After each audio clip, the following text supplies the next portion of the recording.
16,000 చెప్తాను. ఏంది 16,000? అన్ని కలిపా? అన్నీ కలిపి 16,000. అదే ఎందుకు అంత తక్కువ ఇస్తే? ఇంకేం చేద్దాం స్వామి, వాళ్ళు ఒకే పట్టలేను ఇంకా మళ్ళీ ఆడికి ఏటి వెళ్ళా.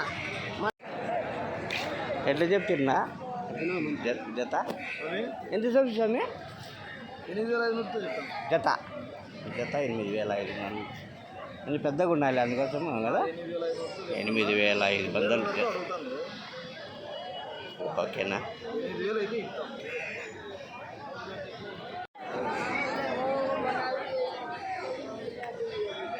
ఎట్లా చెప్తున్నా జత? జత 4,000 చెప్తున్నా. జత 4,000 అంటే చిన్నవి పెద్దవి అన్నీ కలిపా? కలిపి 4,000. జత 4,000 పిల్లలు. జుడువా మేక దీనివేనా? 2 పిల్లలు ఎంత చెప్తుంది? 19,000 చెప్తాను. 2 పిల్లలు మేక 19,000.